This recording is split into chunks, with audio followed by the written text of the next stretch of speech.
On a quiet Sunday night in Pennsylvania, one family went to sleep inside this house, unaware that three of them would never see another morning.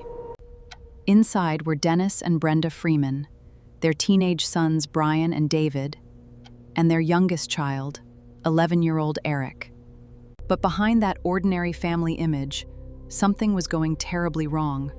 Brian and David were becoming increasingly angry, rebellious, and dangerous. The brothers became involved with neo-Nazi and white supremacist ideology, and their transformation became impossible for their mother to ignore. Police had already been called to the Freeman home multiple times. Brenda had even tried getting professional help for her sons. At one point, Brian reportedly threatened to kill his parents during an argument, but somehow the family remained together. Then came February 26, 1995.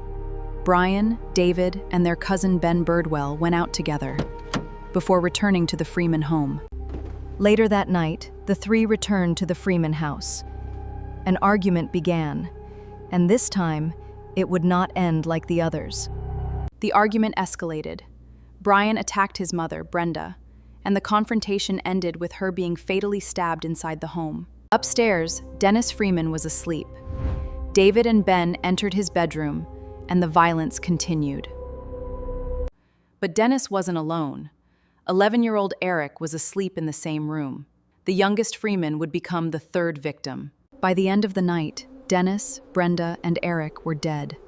3 members of one family, killed inside their own home. Brian, David, and Ben didn't stay. They grabbed a shotgun, took Brenda's Pontiac convertible, and fled Pennsylvania. They headed toward Michigan, hoping their connections inside the skinhead scene would give them somewhere to disappear. They eventually reached the home of Frank Hesse in Hope, Michigan. But their escape was already beginning to unravel. Back in Pennsylvania, Dennis's sister Valerie arrived at the house. What she discovered would reveal the full horror of the night. Police arrived and found a horrifying crime scene. 3 family members were dead, and the teenage brothers were missing.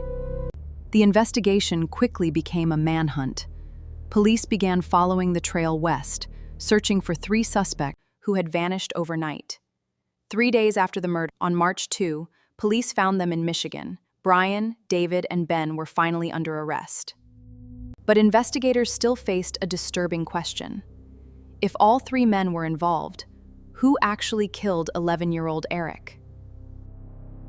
Brian pleaded guilty to killing Brenda. David pleaded guilty to killing Dennis. Birdwell was also convicted, but Eric's murder remained legally. Evidence showed the 3 were responsible for the violence, but prosecutors couldn't prove beyond the legal standard which one delivered Eric's fatal blows. 3 decades later, the Freeman murders still leave one haunting question. How did a family see the warning signs and still fail to stop the night that destroyed them?